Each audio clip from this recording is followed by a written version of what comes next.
তো আজকের যুব সমাজ নবী সাল্লাল্লাহু আলাইহি ওয়াসাল্লামের আদর্শ বাদ দিয়ে অন্যান্য পশ্চিমা আদর্শ গ্রহণ করেছে, অথচ তারা বুঝতে পারে নাই সবচাইতে স্মার্ট পিপল হচ্ছেন, হিউম্যান বিং হচ্ছেন on the face of the earth রাসূলুল্লাহ সাল্লাল্লাহু আলাইহি ওয়াসাল্লাম। তো আমরা সবাই তার সুন্নাহ ফলো করতে পারি না? এই ব্যক্তি যখন মসজিদে আসলেন তার গায়ে ধবধবা সাদা পোশাক ছিল, আর সাদা পোশাক পরা নবী সাল্লাল্লাহু আলাইহি ওয়াসাল্লামের সুন্নাহ, তিনি এটা পছন্দ করতেন।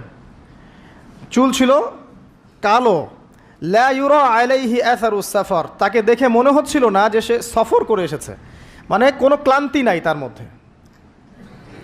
আমরা মসজিদে আসলে ক্লান্ত হয়ে যাই, সমস্ত কাজকর্ম শেষ করে ক্লান্ত হয়ে মসজিদে আসি, আর তাদের সুন্নাহ ছিল তারা মসজিদে আসলে প্রাণ ফিরে পেতেন, আর আমরা মসজিদে আসলে ঘুমাই। এই যে আমি খুতবা দিচ্ছি, দেখবেন অনেকে ঘুমাবে। একটা আমল বলে দেই, যদি জুমার দিনে মসজিদে এসে ঘুম ঘুম লাগে তাহলে জায়গা চেঞ্জ করবেন, আপনি সরে যাবেন আরেক জায়গায়, আরেক ভাইকে ওই জায়গা দিবেন, দেখবেন ঘুম চলে যাবে ইনশাআল্লাহ। আর একটা দোয়া পড়বেন, আউযু বিকালিমাতিল্লাহি তাম্মাতি মিন শাররি মা খালাক, এই দোয়াটা পড়বেন, আউযু বিকালিমাতিল্লাহি তাম্মাতি মিন শাররি মা খালাক। লা ইউরা আলাইহি আসারুস সাফার, তাকে দেখে মনে হচ্ছিল না সে সফর করে এসেছে। ওয়ালা ইয়ারিফুহু মিন্না আহাদ, এবং তাকে আমাদের এই মদিনার কেউই চিনে না, আননোন একটা ফেস, অপরিচিত মানুষ, মনে হচ্ছে আকাশ থেকে টুপ করে পড়েছে। এই কথাগুলো কে বলছেন? উমর রাদিয়াল্লাহু তাআলা আনহু। উমর রাদিয়াল্লাহু আনহু খুবই বিচক্ষণ সাহাবী এবং খুবই দূরদর্শিতা সম্পন্ন, সূক্ষ্মদর্শী। এবার সেই ব্যক্তি হাত্তা জালাসা মা'আন নবী সাল্লাল্লাহু আলাইহি ওয়াসাল্লাম, এমনকি সে এসে নবী সাল্লাল্লাহু আলাইহি ওয়াসাল্লামের সাথে বসে পড়লো। কীভাবে বসলো? ফাআসনাদা রুকবাতাইহি ইলা রুকবাতাইহি, তার এই যে দুই হাঁটু, তাশাহুদের সময় আমরা যেমন করে বসি এইভাবে হাঁটুর সাথে হাঁটু লাগিয়ে বসলেন। ওয়াদাআ কাফাইহি আলা ফাখিজাইহি, এবং তার দুই হাত এটা নবী সাল্লাল্লাহু আলাইহি ওয়াসাল্লামের রান, উরু, এর উপরে রাখলেন। চিন্তা করেন, দৃশ্যটা চিন্তা করেন। তো এই ব্যক্তি কিছু জানতে এসেছে, তো টিচারের কাছে ওস্তাদের কাছে এই যে শিক্ষার্থী যাচ্ছেন, তালেবে ইলম ওস্তাদের কাছে যাচ্ছেন, আদবটা খেয়াল করেছেন? ওই জায়গায় আমাদের জেনারেশনে কেউ থাকলে কি বলতো বলেন তো? হুজুর একটু তাকান এর দিকে, এটাই বলতো। মোসাফা করে, হুজুর একটু দোয়া করেন আমার জন্য, একটু তাকান হুজুর, একটা ছবি নিব খালি। এই ব্যক্তি এই কাজ করলো না। ওস্তাদের সাথে কিছু জানতে আসলে, কাছে কিছু জানতে আসলে দিনের ব্যাপারে আদব রক্ষা করতে হয়, না হলে জ্ঞান পাওয়া যাবে না। আর জ্ঞান পেলেও দেখবেন সেটার উপর আমল করার সৌভাগ্য হচ্ছে না, জ্ঞান ভুলে যাবেন আপনি। খুব সেন্সিটিভ বিষয়গুলা। আবু হানিফা রাহিমাহুল্লাহ যখন তার এই যে মজলিস বসাতেন, তখন বাছাই করে করে বসাতেন যে কাকে জ্ঞান বিতরণ করলে আমার কল্যাণ আছে। একটা হাদিস আছে, ফয়জুল কালাম বইয়ের মধ্যে পাবেন, যে আব্দুল্লাহ ইবনে মাসউদ রাদিয়াল্লাহু আনহু তিনি বর্ণনা করেছেন যে যদি আলেম ওলামায়ে কেরাম যদি সঠিক পাত্রে জ্ঞান বিতরণ করতেন, তাহলে ওলামায়ে কেরাম হতেন পৃথিবীর বুকে সবচেয়ে সম্মানিত এবং তারা নেতৃত্ব দিতেন। কিন্তু তারা ভুল পাত্রে জ্ঞান বিতরণ করেছে, দুনিয়াদারদের কাছে জ্ঞান বিতরণ করেছে। এই জন্য আল্লাহ পাক এই জমিনবাসীর কাছে তাদের মর্যাদা কমিয়ে দিয়েছেন। তো সঠিক পাত্রে জ্ঞান বিতরণ, এই জন্য ওস্তাদের সাথে ছাত্রের যে আদব, এটা রক্ষা করতে হবে, না হলে জ্ঞান অর্জন করা যায় না এবং জ্ঞান কাজেও আসবে না। এবার এই ব্যক্তি জিজ্ঞাসা করছেন, ফাকাল ইয়া মুহাম্মদ, হে মুহাম্মদ সাল্লাল্লাহু আলাইহি ওয়াসাল্লাম, আখবিরনি আনিল ইসলাম, আমাকে ইসলাম সম্পর্কে বলুন। নবী সাল্লাল্লাহু আলাইহি ওয়াসাল্লাম বলছেন, আল ইসলাম, ইসলাম হচ্ছে আন তাশহাদা আল্লা ইলাহা ইল্লাল্লাহ, তুমি সাক্ষ্য দিবে যে আল্লাহ ছাড়া কোনো ইলাহ নেই, ওয়া আন্না মুহাম্মাদান রাসূলুল্লাহ, মুহাম্মদ সাল্লাল্লাহু আলাইহি ওয়াসাল্লাম আল্লাহর রাসূল। কোনো বর্ণনা এসেছে আল্লাহর বান্দা এবং রাসূল। তারপরে ওয়া আন তুকিমাস সালাহ, এবং তুমি সালাত কায়েম করবে, ওয়া আন তুতিয়াজ যাকাত, এবং যাকাত প্রদান করবে, ওয়া তাসুমা রমাদান, রমাদান মাসে সওম পালন করবে, ওয়া তাহুজ্জাল বাইত ইন ইসতাতা'তা ইলাইহি সাবিলা, যদি সামর্থ্য হয় তাহলে আল্লাহর পথে হজ করবে। এই পাঁচটা হচ্ছে ইসলামের পিলার। আল্লাহ পাক সূরা আল ইমরানে বলেছেন না, ইন্না দীনা ইনদাল্লাহিল ইসলাম, আল্লাহর কাছে একমাত্র জীবন ব্যবস্থা গ্রহণীয় সেটা কি? ইসলাম। কবরে গেলে প্রশ্ন হবে মা দীনুক, দীনিয়াল ইসলাম। তো মাল ইসলাম, ইসলাম কি? এইটা হচ্ছে ইসলাম, ইসলামের সংজ্ঞা। পাঁচটা পিলার, এটা হচ্ছে ইসলাম।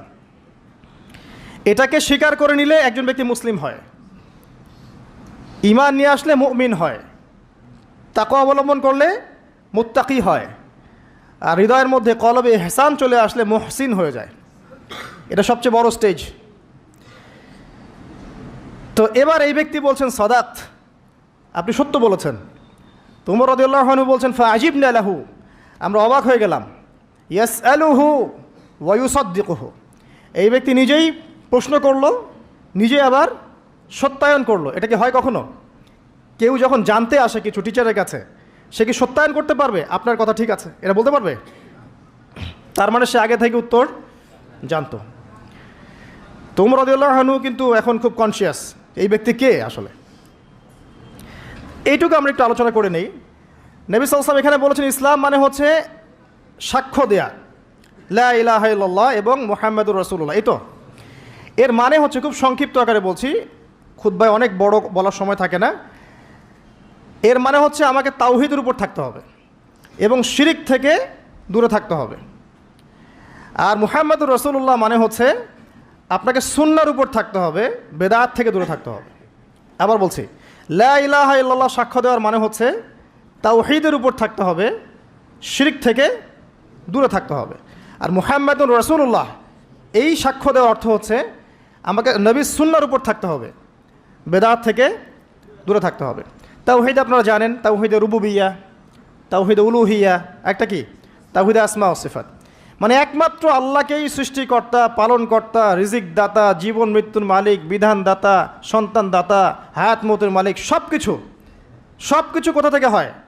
আল্লাহ থেকে। এই কনসেপ্টের নাম হচ্ছে লা ইলাহা ইল্লাল্লাহ।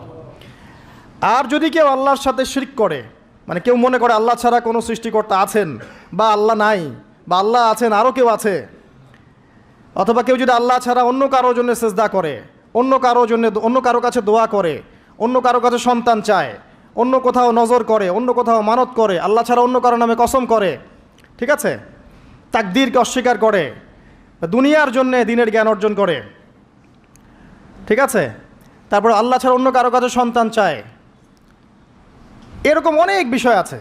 এই কাজগুলোতে কেউ যদি লিপ্ত হয় তাহলে সে কি করবে? শিরক করবে। তো এই হলো সংক্ষিপ্ত আকারে বললাম, আপনার তাওহীদ এর উপর থাকতে হবে, লা ইলাহা ইল্লাল্লাহ, তখন শিরক করা যাবে না। তাওহীদে থাকলে জান্নাত, আর শিরকে থাকলে বিনা হিসাবে জাহান্নাম। কারণ নবী আল্লাহ রাব্বুল আলামিন সূরা নিসার মধ্যে বলেছেন ইন্নাল্লাহা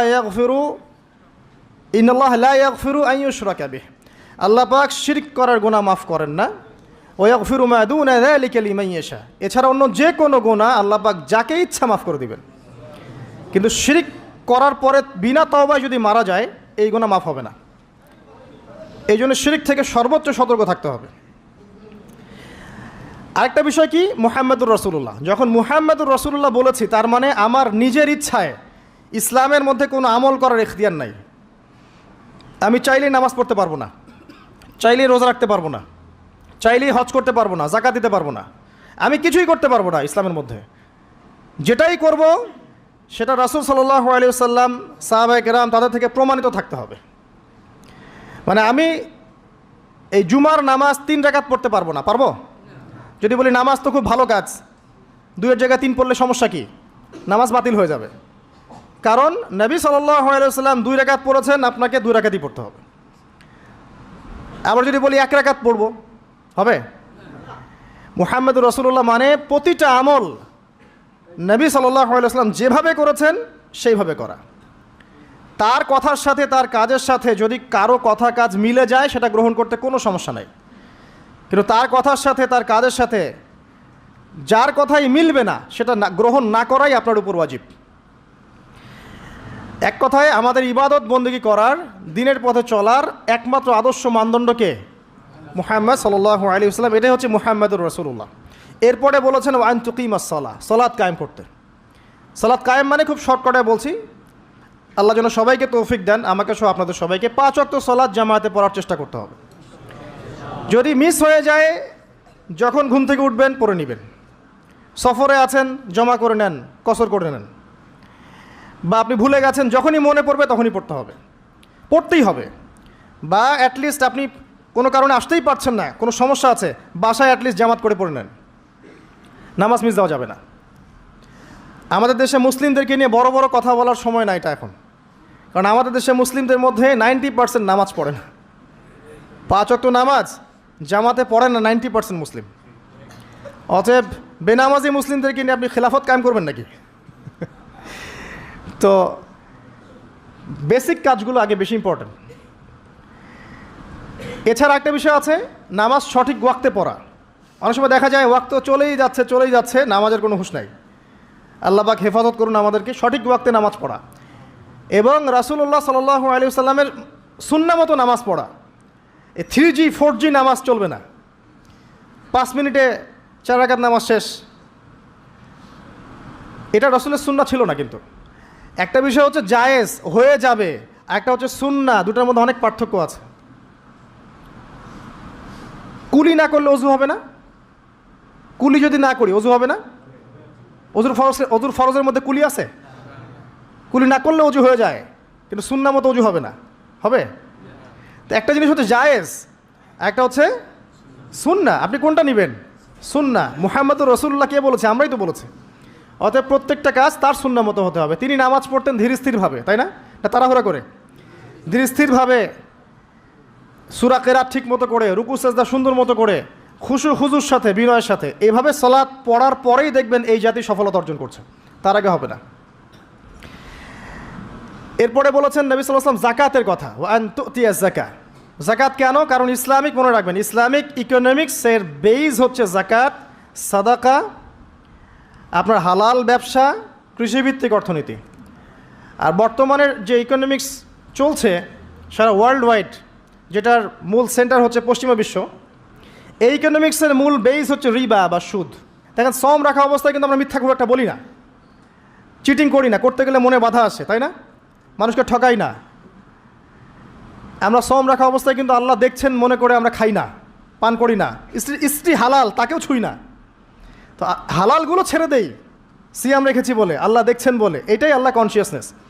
এটা যদি সিয়ামের মাধ্যমে অর্জন করা যায়, তাহলে আমাদের টোটাল লাইফ থেকে গুনাহ দেখবেন ইনশাআল্লাহ আস্তে আস্তে কমে গেছে।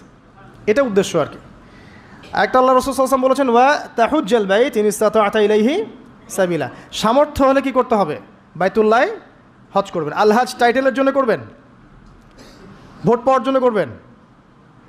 মানুষ ভালো বলবে এই জন্য করবেন? হাজী সাহেব বলবে এই জন্য করবেন? হজের উদ্দেশ্য কি?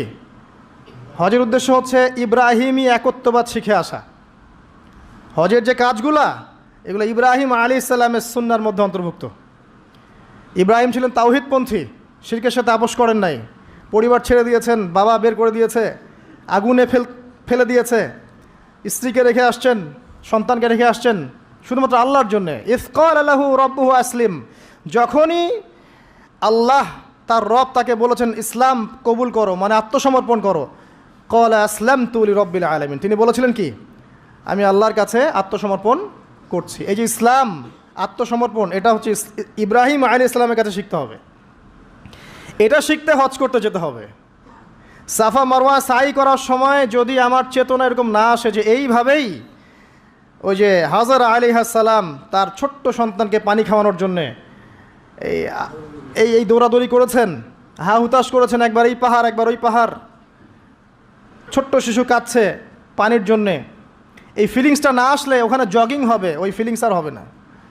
ওই সাফা মারওয়া কী হবে? জগিং হবে। ওই চেতনাটা আসতেছে না। তো এই সাফা মারওয়া কেন সাই করবেন? কার সুন্নাহ এটা? ওই কাজটা, হাজরা আলাইহিস সালামের ওই কাজটা আল্লাহর কাছে এত ভালো লেগেছিল, আল্লাহ পাক কিয়ামত পর্যন্ত সেটা রেখে দিয়েছেন, দেন নাই? ওই মায়ের আর্তনাদ তাহলে চিন্তা করেন। আর ওই মায়ের সন্তানকে ইসমাঈল আলাইহিস সালাম, এই সন্তানের আদর্শ দেখবেন। বাবা বলছেন যে ইয়া বুনাইয়া ইন্নী আরা ফিল মানামি আন্নী আযবাহুক, হে আমার ছেলে, আমি দেখেছি স্বপ্নে আমি তোমাকে জবাই করছি। ফানজুর মাযা তারা, তোমার কি রায়, তোমার কি খেয়াল? ক্বালা ইয়া আবাতি বললেন, হে আমার বাবা, ইফআল মা তুমার, আপনাকে যে আদেশ করা হয়েছে আপনি তাই করুন। সাতাজিদুনি ইনশাআল্লাহু মিনাস সাবিরিন, ইনশাআল্লাহ আপনি আমাকে সবরকারী, ধৈর্যশীল পাবেন। এই সন্তানটাকে মানুষ করেছে তার মা হাজরা আলাইহিস সালাম, তার বাবা কিন্তু তাকে মানুষ করে নাই। ওই হাজরা যিনি সাফা মারওয়া সাই করছেন, এরকম মায়ের গর্ভ থেকেই এমন সন্তান আশা করা যায়। আর আমাদের পরিবারে, আমাদের সমাজের স্টার জলসা জি বাংলার স্ত্রীদের কাছে এমন সন্তান আশা করা যায় না। অপসংস্কৃতি দিয়ে এবং দুনিয়াবি বিষয়গুলো দিয়ে, ভোগ বিলাস, এগুলো দিয়ে এত মত্ত হয়ে গেছে এরা যে আল্লাহর তাওহীদ, আল্লাহর সুন্নাহ, ইসলামের আদর্শ, মূল্যবোধ সব ভুলে গেছে। সন্তানও বড় হচ্ছে মাশাআল্লাহ সেইভাবে। পরিবারগুলো যেন এখন এক একটা জাহান্নামের টুকরা। অথচ আল্লাহ পাক বলেছিলেন, কু আনফুসাকুম ওয়া আহলিকুম নারা, নিজে জাহান্নামের আগুন থেকে বাঁচো, পরিবারবর্গকে বাঁচাও। অনেক বড় বড় মানে রিনাউন্ড ফ্যামিলিগুলো, ইসলামিক ফ্যামিলিগুলো ভিতরে ভিতরে দেখা যাবে ফিতনা দিয়ে ভর্তি। পারিবারিক ফিতনার কারণে দেখা যায় যে দিন নিয়ে চলা, দিনের পথে কাজ করা, প্রচার প্রসার করা অনেক সময় মুশকিল হয়ে পড়ে। তো পরিবারের পিতা যদি ইব্রাহিমের মতো হতে না পারে, মায়েরা যদি হাজরা আলাইহিস সালামের মতো হতে না পারে, এবং সন্তানরা যদি ইসমাইল আলাইহিস সালামের মতো হতে না পারে, আপনি এরকম আদর্শ পরিবারও কল্পনা করতে পারবেন না, এবং এরকম পরিবারগুলো দিয়ে আদর্শ সমাজও কখনো বাস্তবায়ন হবে না। এমন হওয়ার তৌফিক আল্লাহ পাক আমাদেরকে দান করুন, আমিন। আরেকটা হজের চেতনা আছে, সেটা হচ্ছে ঐক্য। হজ মুসলিম উম্মাকে ঐক্যবদ্ধ করে, আর হজ করে আসার পরে আমরা আবার বিভক্ত হয়ে যাই। সুবহানাল্লাহ। হজের মধ্যে হানাফি, আহলে হাদিস, দেওবন্দি, বেরলবি, আটরশি, চরমনা, এগুলো মারামারি হয় না? হজে হয় না? হজে সবাই এক হয়ে যায়, মাশাআল্লাহ। আর যখনই দেশে আসি বা যে যার জায়গায় চলে যাই, আবার যে যার মত পথ ধরি, তাই না? এতে করে উম্মার উপকার হচ্ছে। আমরা যত ছোটোখাটো মাসলা মাসালগুলো নিয়ে যখন আমরা মসজিদগুলো ভাগ করছি, এতে আমাদের উম্মার উপকার হচ্ছে, তাই না? মুহাম্মদ সাল্লাল্লাহু আলাইহি ওয়াসাল্লাম খুশি হবেন আমাদেরকে দেখলে, কিয়ামতের মাঠে হাউজে কাউসারের পানি দিবেন, আমাদের জন্য খাতির যত্ন করবেন। আল্লাহ বোঝার তৌফিক দান করুন। উম্মার সবচেয়ে দুঃখজনক জায়গাটা হচ্ছে অনৈক্য। মনে অনৈক্য কিন্তু বাইরে না, হৃদয়ে অনৈক্য, হিংসা, বিদ্বেষ, গীবত, তহমত এবং পরশ্রী কাতরতা, এগুলোতে ভরে গেছে হৃদয়টা। এই কলিজাগুলো যদি আল্লাহ পাক দেখাতে পারতেন সমাজে তুলে, দুর্গন্ধে কেউ ধার কাছে যেতে পারতো না। এই কলিজাগুলো যদি আল্লাহ পাক বের করে দেখাতেন সমাজে, এই দেখো অমুকের কলিজা এমন, দুর্গন্ধে কেউ ধার কাছে যেতে পারতো না। আত্মশুদ্ধি অর্জন করা ব্যতীত ইসলামের অন্যান্য আমলগুলো অন্তঃসার শূন্য। আল্লাহ পাক বোঝার তৌফিক দান করুন, আমিন। এবার এই ব্যক্তি দ্বিতীয় প্রশ্ন করেছে, ইয়া মুহাম্মদ আখবিরনি আনিল ঈমান, আমাকে বলুন ঈমান কাকে বলে। নবী সাল্লাল্লাহু আলাইহি ওয়াসাল্লাম বলছেন, আল ঈমান, ঈমান হচ্ছে আন তুমিনা বিল্লাহ, তুমি আল্লাহর প্রতি বিশ্বাস করবে, এক নাম্বার। ওয়া মালাইকাতিহি, তার ফেরেশতাগণের প্রতি বিশ্বাস করবে। ওয়া কুতুবিহি, তার কিতাবসমূহের প্রতি। ওয়া রুসুলিহি, তার রাসূলগণের প্রতি। ওয়াল ইয়াউমিল আখির, পরকালের প্রতি। ওয়াল কদরি খায়রিহি ওয়া শাররিহি, তাকদীরের ভালো মন্দের প্রতি। আল্লাহর প্রতি ঈমান তো বোঝেন, যেটা বললাম তাওহীদ, ওটাই আল্লাহর প্রতি ঈমান। দুই নাম্বার হচ্ছে মালায়েকা, ফেরেশতাদের প্রতি বিশ্বাস করেন তো? সবাই বিশ্বাস করে না। এখনকার জেনারেশনে মানুষ এলিয়েনে বিশ্বাস করে, ফেরেশতায় বিশ্বাস করে না। বাসা থেকে যখন বের হয়েছেন, বিসমিল্লাহি তাওয়াক্কালতু আলাল্লাহ লা হাওলা ওয়ালা কুওয়াতা ইল্লা বিল্লাহ, সাথে সাথে ফেরেশতা আপনার সাথে চলে আসছেন। রাত্রেবেলা যখন ঘুমানোর সময় পড়েছেন আল্লাহু লা ইলাহা ইল্লা হুয়াল হাইয়ুল কাইয়ুম, এখান থেকে শেষ পর্যন্ত আয়াতুল কুরসি, একজন ফেরেশতা আল্লাহর পক্ষ থেকে আপনাকে পাহারা দিয়েছে। আপনার ডানে বামে দুজন ফেরেশতা আছেন, কিরামান কাতিবিন ইয়ালামুনা মা তাফআলুন। কবরে ফেরেশতা আসবে, মৃত্যুর সময় ফেরেশতা আসবে। আল্লাহ রাসূল সাল্লাল্লাহু আলাইহি ওয়াসাল্লাম যখন মেরাজে গিয়েছেন, বাইতুল মামুরে ফেরেশতা দেখেছেন, তার কাছে জিবরাইল আলাইহিস সালাম আসতেন, ওহী নিয়ে এসেছেন। ফেরেশতার তার কাছে এই ফেরেশতার 600-র মতো পাখা ছিল। আল্লাহ পাকের এমন ফেরেশতা আছেন যার একটা ফুৎকারে এই মহাবিশ্ব ধ্বংস হয়ে যাবে অচিরেই। আন তুমিনা বিল্লাহি ওয়া মালাইকাতিহি, তার ফেরেশতা মণ্ডলীর প্রতি বিশ্বাস স্থাপন করবে। এই মসজিদের চারপাশ ফেরেশতা ঘিরে রাখছেন, এই ঈমান রাখতে হবে। আপনি দেখতে পারবেন না, সব কিছু বাহ্যিক দৃষ্টিতে দেখা যায় না। এটা সায়েন্স বিশ্বাস করুক আর না করুক, ফেরেশতার অস্তিত্ব অবশ্যই আছে। বিশ্বাস না করলে ঈমান থাকবে না। আর একটা বিষয় হচ্ছে ওয়া কুতুবিহি, আসমানি সমস্ত কিতাবে বিশ্বাস করা। আমরাই একমাত্র জাতি, ভালো করে মনে রাখবেন, আমরা মুসলিমরাই একমাত্র জাতি যারা তাওরাত, জাবুর, ইনজিল সহ যত আসমানি কিতাব আছে সবগুলোর প্রতি ঈমান রাখি। ইহুদিরা কি কোরআনে বিশ্বাস করে? নাসারারা কি কোরআনে বিশ্বাস করে? আমরা ওদের তাওরাতেও বিশ্বাস করি, জাবুরেও বিশ্বাস করি। তো কারা অসাম্প্রদায়িক? এই যে একটা ট্যাগ লাগিয়ে দেওয়া হচ্ছে এখন, তাহলে কারা অসাম্প্রদায়িক? ওয়া রুসুলিহি, প্রত্যেকটা রাসূলকে আমরা বিশ্বাস করি। আল্লাহর পক্ষ থেকে যত রাসূল এসেছেন সবাইকে কি করি? আমরা বিশ্বাস করি। লা নুফাররিকু বাইনা আহাদিম মিনহুম, তাদের কারো মাঝে আমরা কোনো পার্থক্য করি না। আমরা মূসা আলাইহিস সালামকে মানি না? ঈসা আলাইহিস সালামকে মানি না? এবং ফলো করি মুহাম্মদ সাল্লাল্লাহু আলাইহি ওয়াসাল্লামকে, কারণ তিনি আমাদের সর্বশেষ নবী এবং সবচেয়ে নিউ এডিশনটাই তো মানুষ নিবে, তাই না? তিনি সবচেয়ে নিউ এডিশন এবং ফাইনাল টেস্টিমেন্ট, এই জন্য আমরা তাকে ফলো করি। আমরা অনেক স্মার্ট। কিন্তু ইহুদিরা কি মুহাম্মদ সাল্লাল্লাহু আলাইহি ওয়াসাল্লামকে মানে? খ্রিস্টানরা কি মুহাম্মদ সাল্লাল্লাহু আলাইহি ওয়াসাল্লামকে মানে? তাহলে কারা সাম্প্রদায়িক, কারা অসাম্প্রদায়িক? আমরা সবাইকে মানি, প্রত্যেক আসমানি কিতাবে বিশ্বাস করি, প্রত্যেক নবী রাসূলকে বিশ্বাস করি।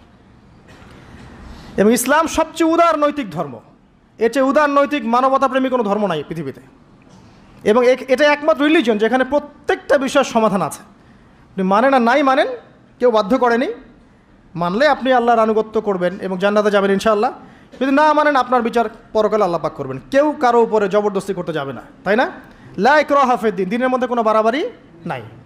ফাযাক্কির ইন্নামা আনতা মুযাক্কির, তুমি উপদেশ দাও, তুমি শুধুমাত্র কি উপদেশদাতা। লাস্তা আলাইহিম বিমুসাইতির, তুমি কারো উপরে দারোগা নও, জাস্ট মেসেজ পৌঁছে দেয়া, মানলে মানবে, না মানলে না, সিম্পল। এর জন্য কি বোমাবাজি করতে হবে? রাষ্ট্রের মধ্যে অরাজকতা সৃষ্টি করতে হবে? হিন্দু মুসলিম মারামারি করতে হবে? কিচ্ছু করতে হবে না। এগুলো ইসলামের সাথে সাংঘর্ষিক, এগুলো করতে যাবেন না। বরং এই সব কাজের কারণে ইসলাম ক্ষতিগ্রস্ত হয়, মুসলিমরা ক্ষতিগ্রস্ত হয়। মুসলিমদের সবচেয়ে বেশি দরকার এখন পড়াশোনা করা, পড়াশোনা করা, জ্ঞান অর্জন করা। জ্ঞান অর্জন করতে থাকেন, ইনশাআল্লাহ আল্লাহ আপনার হৃদয়ের চোখ খুলে দেবে ইনশাআল্লাহ। আল্লাহ পাক সবাইকে পরিপূর্ণ জ্ঞান অর্জন করা তৌফিক ইনায়াত করুন, আমিন। আরেকটা বলেছিলেন ওয়াল ইয়াউমিল আখির, পরকালে বিশ্বাস করা, তাই তো? পরকাল মানে এই মৃত্যু থেকে শুরু হবে পরকাল, তারপরে কবরের প্রশ্ন উত্তর। যে ব্যক্তি পৃথিবীতে আল্লাহর সাথে শিরিক করেছে সে কখনো মান রব্বুক প্রশ্নের উত্তর দিতে পারবে না। যদি শিরিক থেকে তওবা না করে মারা যায় সে কখনো মান রব্বুকা প্রশ্নের উত্তর দিতে পারবে না, পসিবল না। যে ব্যক্তি পৃথিবীতে তাওহীদের উপর থাকবে ইনশাআল্লাহ সে ব্যক্তি মান রব্বুক প্রশ্নের উত্তর দিতে পারবে।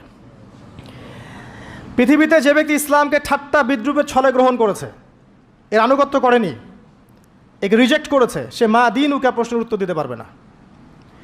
পৃথিবীতে যে ব্যক্তি রাসূল সাল্লাল্লাহু আলাইহি ওয়াসাল্লামের আদর্শ মতো চলেনি, মান নবিয়ুকা বা মান হাযার রাজুল বুইসা ফিকুম, এই প্রশ্নের উত্তর দিতে পারবে না।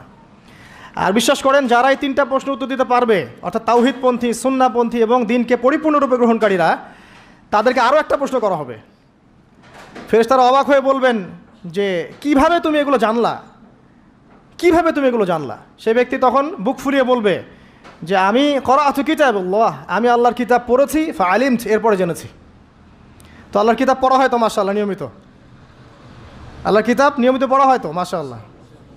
পড়বেন প্রিয় ভাইয়েরা, ডেইলি আধা ঘন্টা হলেও, আমি বলি 10টা মিনিট হলেও কোরআন পড়বেন। আধা ঘন্টা পড়লে আরও ভালো, 1 ঘন্টা পড়লে সবচেয়ে ভালো। সবচেয়ে ভালো হয় ডেইলি 1 পারা করে পড়তে পারলে। আমার পরিবারবর্গ এই কাজটা করে মাশাআল্লাহ, ডেইলি 1 পারা পড়তে চেষ্টা করে, আমি পারি না। কারণ শুধুমাত্র তোতা পাখির মতো পড়ে গেলে আমার মন ভরে না, যতক্ষণ পর্যন্ত না আয়াতগুলোকে নিয়ে আমি ভাবছি, গবেষণা করছি, অর্থটা বুঝতে হবে। তো ডেইলি 1 পারা পড়ার অভ্যাস করলে হবে কি, মাসে 30 পারা, প্রতি মাসে 1 খতম। দেখবেন আপনার জীবনে বরকত আসতেছে, আপনার হায়াতে বরকত হচ্ছে, রিজিকে বরকত হচ্ছে, মনে একটা শান্তি থাকবে। আর কোরআন যে যত বেশি তেলাওয়াত করে মানসিক চাপ নেওয়ার ক্ষমতা তার তত বেশি থাকে। এটা আপনি প্রমাণিত, পরীক্ষা করে দেখেছি আমি। 3 দিন 7 দিন কোরআন থেকে দূরে থাকলে মানসিক চাপ নিতে পারি না, কিন্তু কোরআনের অ্যাটাচমেন্টে থাকলে, সংস্পর্শে থাকলে দেখবেন আপনি মানসিক চাপ নিতে পারতেছেন, কারণ এটা আল্লাহর পক্ষ থেকে নাজিল করা অভ্রান্ত সত্যের উৎস। এই হলো পরকাল, প্রশ্নের উত্তর। তারপরে পুনরুত্থান, যেখানে 50,000 বছর দাঁড়িয়ে থাকতে হবে। মানুষ অতিষ্ঠ হয়ে যাবে যে বিচার কেন শুরু হচ্ছে না। একবার আদম আলাইহিস সালামের কাছে, একবার নূহ, একবার মুসা, একবার ঈসা, সবার কাছে মানুষ ছুটতে থাকবে যে বিচারটা শুরু হোক। অ্যাটলিস্ট জান্নাত জাহান্নাম পরে দেখা যাবে, আগে শুরুটা হোক। দাঁড়ায় থাকতে থাকতে আমরা শেষ। এই যে ঘাম দিয়ে কারো টাকনু, কারো হাঁটু, কারো বুক, কারো গলা চিন্তা করা যায়? দেখবেন খেয়াল করে, নামাজ যদি 10-এর জায়গায় 15 মিনিট হয়, অস্থির মুসল্লি থাকতে পারে না। আর এই যুগের মানুষটা বেশি অস্থির বিকজ অফ এই টেকনোলজিক্যাল রেভলিউশন। এগুলো আমাদেরকে খুব ফাস্ট সব কিছু পাওয়ার একটা তাড়না সৃষ্টি করে। সব দ্রুত পেতে হবে, দ্রুত পেতে হবে, এই জন্য স্থির না, তারা অস্থির। তো ওই অস্থির মানুষকে আল্লাহ পাক কিয়ামতের মাঠে দাঁড় করে রাখবেন 50,000 বছর। সূরা মাআরিজ পড়ে দেখেন। এরপরে আমাদের নবী সাল্লাল্লাহু আলাইহি ওয়াসাল্লামের কাছে আসবেন যখন মানুষেরা, তিনি তখন একমাত্র ব্যক্তি তিনি, যিনি উঠে সেজদায় পড়ে যাবেন আল্লাহর কাছে। আল্লাহ বলবেন, তোমার যা ইচ্ছা তুমি চাও, কবুল করা হবে। এই ব্যক্তির আদর্শ আমরা এখনো মানতে পারি নাই। এই ব্যক্তির স্টাইলে দাড়ি রাখলে আমাদের লজ্জা লাগে। এই ব্যক্তির স্টাইলে চুল রাখলে, জুব্বা পরলে বা তাকওয়ামূলক পোশাক পরলে, সুন্নাহসম্মতভাবে চললে আমাদের লজ্জা লাগে। মনে হয় আমরা আনসোশ্যাল হয়ে গেছি, ব্যাকডেটেড হয়ে গেছি, পিছায় পড়ছি।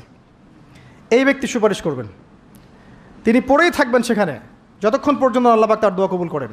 এটা একটা। আরেকটা হচ্ছে, যখন কবিরা গুনাহগার ব্যক্তিদেরকে জাহান্নামের জন্য আযাবের ফয়সালা হয়ে যাবে, আমাদের নবী সাল্লাল্লাহু আলাইহি ওয়াসাল্লাম সুপারিশ করে এই উম্মতের কবিরা গুনাহগার ব্যক্তিদেরকে জান্নাতে নিয়ে যাবেন ইনশাআল্লাহ।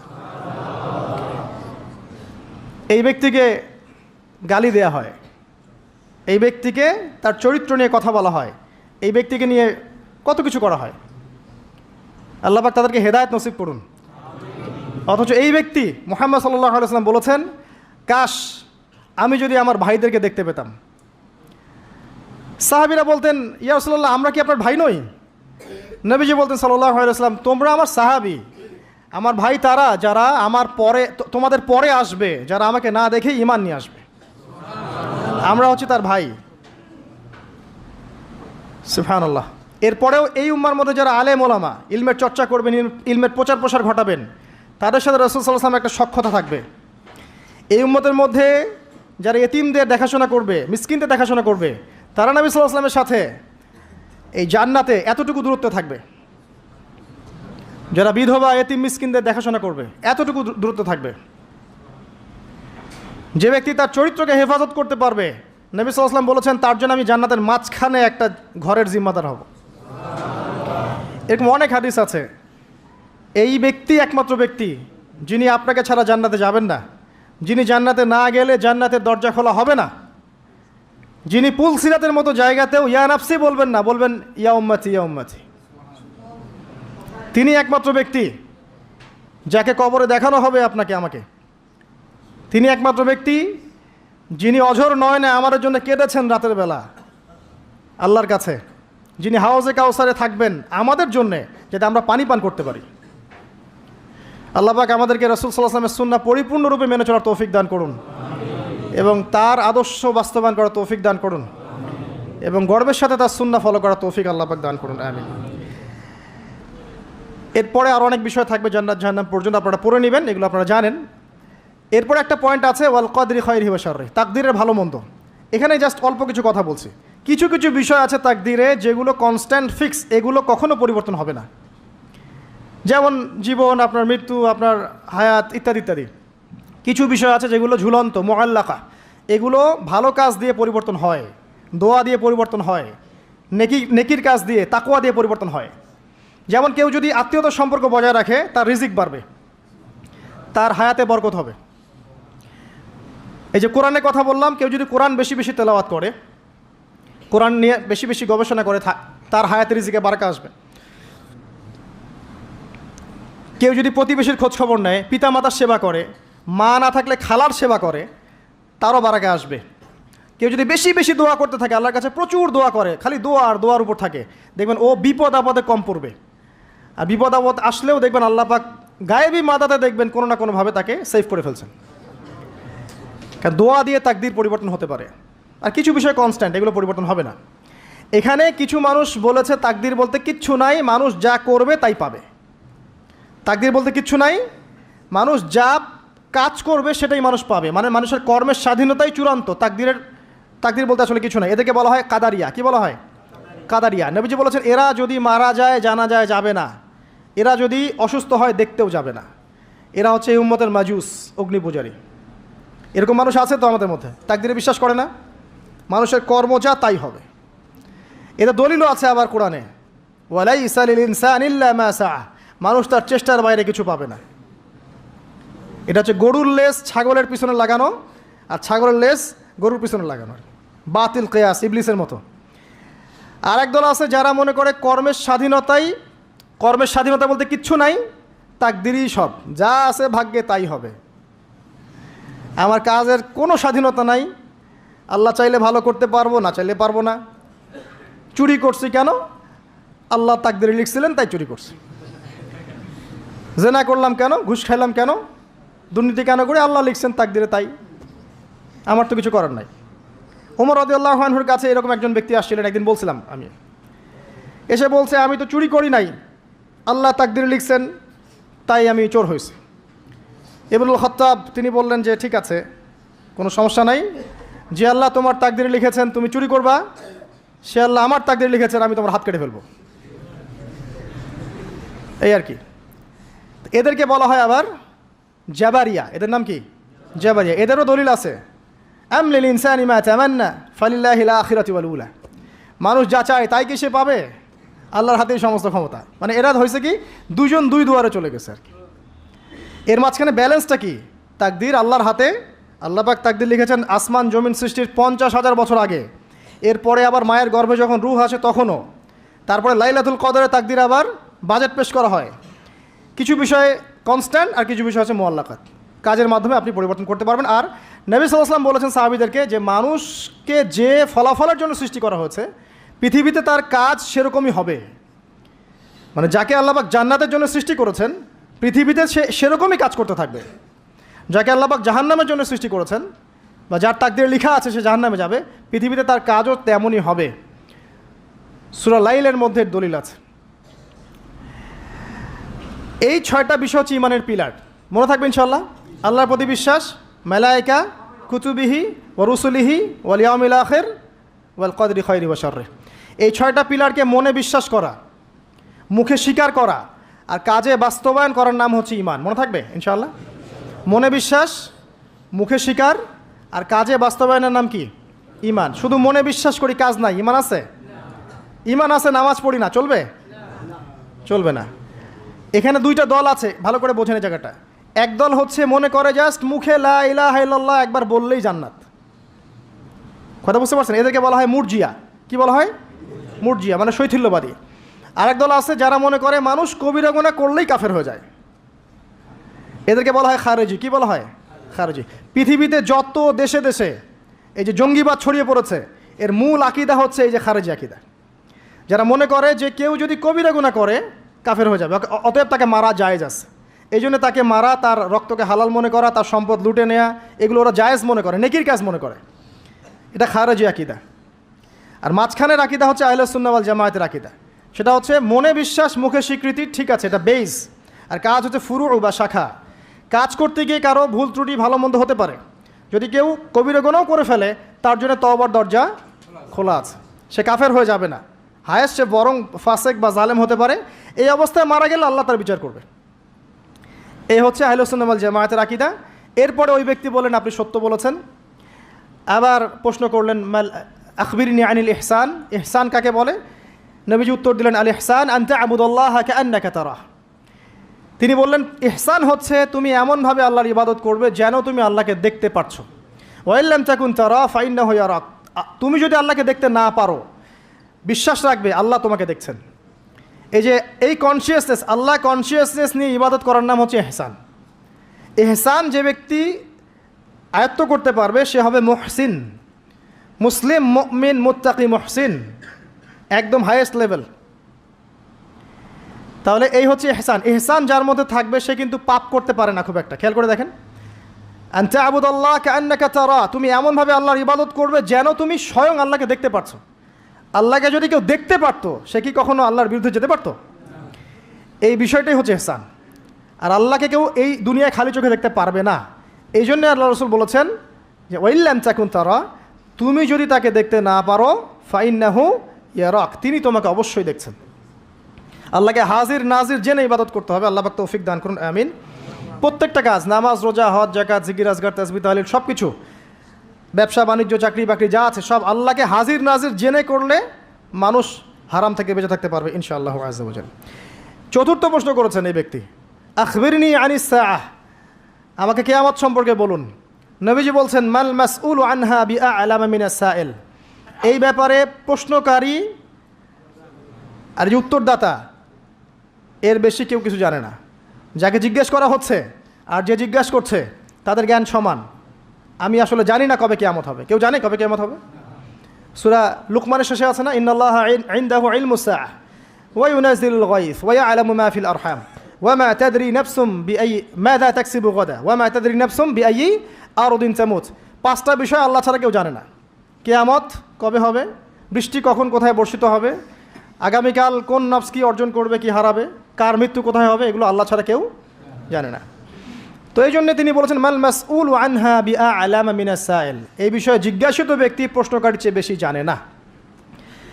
তিনি থেমে যান নাই প্রশ্নকারী, তিনি বলছেন আখবিরনি আন আমারাতিহা, আচ্ছা আপনার তো জানা নাই এক্স্যাক্টলি কবে কিয়ামত হবে, তাহলে আপনি বলেন এর কিছু আলামত বলেন, সাইন্স বলেন।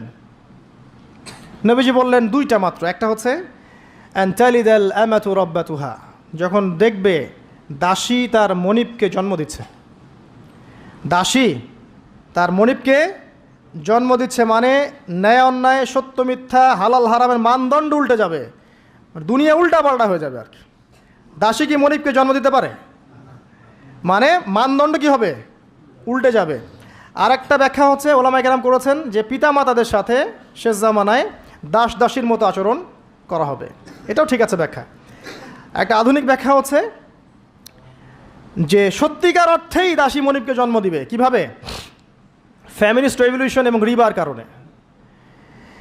ফ্যামিলিস্ট রেভলিউশনের কারণে মেয়েরা এত বেশি বস্তুবাদী হয়ে যাবে যে তারা সন্তান জন্ম দেওয়ার ফুরসত পাবে না। এই যুগটা কি আসছে? সন্তান জন্ম দেওয়ার ফুরসত পাবে না। এটা অন্য অন্য কান্ট্রিগুলোর দিকে তাকায় দেখেন, এটা অ্যাভেলেবেল হচ্ছে। তখন দরিদ্র রাষ্ট্র থেকে দেখা যায় মেয়েদেরকে হায়ার করতে হয়, গর্ভ হায়ার করে, গর্ভ এখন হায়ার করা হয় সন্তান জন্ম দেওয়ার জন্যে। সেখানে কি হবে? এক ব্যক্তির স্পার্ম, শুক্রাণু সেখানে ইনজেক্ট করা হবে। 9 মাস এখানে সন্তানটা বড় হবে। এই 9 মাস তাকে মাশাআল্লাহ খুব ভালো খাবার দাবার দেওয়া হবে এই মহিলাটাকে। এরপর সেই মহিলা সন্তান জন্ম দিবে। দেওয়ার পরে তার ডিউটি শেষ, তাকে তার পারিশ্রমিক দিয়ে দেওয়া হবে এবং সে তার জায়গায় চলে যাবে। তো সে কাকে জন্ম দিয়ে গেল? সে মনিবকে জন্ম দিল। দাসী তার মনিবকে জন্ম দিল। সুবহানাল্লাহ। এই যুগ না থাকলে এই ব্যাখ্যা বোঝা যেত না। এই সুন্নতের, এই জাহেলি সুন্নতের সবচেয়ে বড় দৃষ্টান্ত হচ্ছে সিঙ্গাপুর। আর অনেক কান্ট্রি আছে, এগুলো হচ্ছে অ্যাভেলেবেল। তো দাসী তার মনিবকে জন্ম দিচ্ছে এখনও। এরপরে এই ব্যক্তি ফানতালাকা, এই ব্যক্তি চলে গেলেন। ফালাবিস্তু মালিয়ান, আমরা সবাই স্তব্ধ হয়ে বসে থাকলাম। এরপরে রাসূল সাল্লাল্লাহু আলাইহি ওয়াসাল্লাম বললেন ইয়া ওমর আতাদরি মানিস সাইল, হে ওমর তুমি কি জানো এই ব্যক্তি কে ছিল যে প্রশ্ন করেছে? ওমর ইবনুল খাত্তাব বলছেন আল্লাহু ওয়া রাসূলুহু আ'লাম, আল্লাহ এবং তার রাসূল ভালো জানেন। নবী সাল্লাল্লাহু আলাইহি ওয়াসাল্লাম বললেন ইন্নাহু জিবরিল, এই ব্যক্তি হচ্ছে জিবরাইল আলাইহিস সালাম। আতাকুম ইউআল্লিমুকুম দীনাকুম, তিনি এসেছিলেন তোমাদেরকে তোমাদের দিন শেখাতে। তিনি কেন এসেছিলেন? তোমাদের দিন শেখাতে। জিবরাইল আলাইহিস সালাম এইটা ইতিহাসে, এই পৃথিবীর ইতিহাসে কিয়ামত পর্যন্ত একবার, অনলি ওয়ান টাইম, এই একবারই, for the very first and last time, একবারই মানুষের রূপ ধরে এই জনসমক্ষে সবার সামনে এসেছেন। আর এই হাদিসটা হচ্ছে নবী সাল্লাল্লাহু আলাইহি ওয়াসাল্লামের ইন্তেকালের বেশ অল্প কিছুদিন আগের হাদিস, খুব বেশি দূরের হাদিস নয়। এখানে ইসলামের দিন, আতাকুম ইউআল্লিমুকুম দীনাকুম, তোমাদেরকে তোমাদের দিন শেখাতে এসেছেন। দিনের প্রশ্ন, মৌলিক প্রশ্ন হচ্ছে এখন তাহলে 4টা। ইসলাম কাকে বলে, ঈমান কাকে বলে, ইহসান কাকে বলে, কিয়ামত কবে হবে। তার মানে কিয়ামত কবে হবে এ বিষয় নিয়ে বা আখিরুজ্জামান নিয়ে স্টাডি করা, গবেষণা করা, সচেতন থাকা দিনের 25%। কত পার্সেন্ট? মিনিমাম 25%। এটা এই কারণে করা হয় যাতে করে আগামী দিন সম্পর্কে, আগামী সম্পর্কে মানুষ সচেতন থাকতে পারে। আল্লাহ রাসূল সাল্লাল্লাহু আলাইহি ওয়াসাল্লাম যতগুলো আলামত কিয়ামতের বলে গেছেন, এই কারণে কি বলে গেছেন? যাতে করে মানুষ হতাশ হয়ে যাবে, বরং এই কারণে যাতে করে মানুষ সচেতন থাকতে পারে। কাউকে যদি বলা হয়, আল্লাহ যদি তার কাছে স্বপ্নে জানিয়ে দেন বা কোনোভাবে দৃঢ় ইয়াকিন তার কাছে আসে বা তার কাছে ওহী চলে আসে কারো কাছে যে তুমি আর 1 বছর বাঁচবা, তোমার হায়াত 1 বছর বাকি আছে, বলেন এই ব্যক্তি পাপ বেশি করবে না পুণ্য বেশি করবে? কোনো ডাউট নাই। তো স্ক্যাটোলজিক্যাল আলোচনাগুলো এই কারণে নয় যাতে করে মানুষ হতাশ হয়ে যায়, বরং এই কারণে যাতে করে আগামী সম্পর্কে মানুষ সচেতন থাকতে পারে, আমল করে প্রিপারেশন নিতে পারে। শুধু এই 2টা আলামত নবীজি আরও অনেক আলামত বলে গেছেন। আমার অনেক লেকচার এই বিষয়ে ছিল আগে, আপনারা দেখে নিতে পারবেন। যে রিবা বলেন, সময় সংকীর্ণ হয়ে যাওয়া বলেন, সত্য মিথ্যার মানদণ্ড উল্টে যাওয়া, হালালকে হারাম করা, হারামকে হালাল করা, হ্যাঁ, চন্দ্র যে দ্বিখণ্ডিত হয়ে যাওয়া থেকে শুরু করে ভূমিকম্প, মহামারী, জলোচ্ছ্বাস, এভরিথিং যেগুলো হচ্ছে এখন র্যাপিডলি, এগুলো সবই কিন্তু কিয়ামতের সায়েন্স। এ বিষয়ে আর অনেক কিতাব আছে, এগুলো পড়লে আপনারা জানতে পারবেন। আমরা আজকে একটা হাদিস শিখলাম। এই হাদিসের নাম হচ্ছে হাদিসে জিবরিল। এটাকে বলা উম্মাহাতুল হাদিস, উম্মাহাতুল হাদিস, সমস্ত হাদিসের মা এই হাদিসটা। এই হাদিসের মধ্যে মৌলিক 4টা প্রশ্ন করা আছে: ইসলাম কাকে বলে, ঈমান কাকে বলে, ইহসান কাকে বলে, কিয়ামত কবে হবে। আমরা আল্লাহর কাছে জুমার দিনে দোয়া করছি আল্লাহ পাক যেন আমাদের সবাইকে এই হাদিসের উপর আমল করার তৌফিক দান করেন, তাওহীদ শেখার তৌফিক দান করেন, শিরক থেকে আল্লাহ পাক দূরে রাখেন, সুন্নত শেখার তৌফিক দান করেন, বেদাত থেকে দূরে রাখেন। আল্লাহ পাক যেন হালাল হারাম মেনে চলার তৌফিক দান করেন, প্রকৃত ঈমানদার হওয়ার তৌফিক দান করেন, শৈথিল্যবাদী এবং চরমপন্থা থেকে আল্লাহ পাক যেন হেফাজত করেন, মধ্যমপন্থী হওয়ার তৌফিক দান করেন। পাশাপাশি আল্লাহ পাক যেন আমাদের সবাইকে ইহসান দান করেন, যেন আমরা আল্লাহ পাক হাজির নাজির জেনে ইবাদত করতে পারি। এবং আগামী দিনের যে সময়গুলো আসছে, এই সময়গুলো সম্পর্কে আমাদেরকে আল্লাহ পাক সচেতন থাকার, সতর্ক থাকার এবং নিজেদের আমল গোছানোর, কবরের প্রিপারেশন নেওয়ার তৌফিক আল্লাহ পাক সবাইকে দান করেন। আমিন।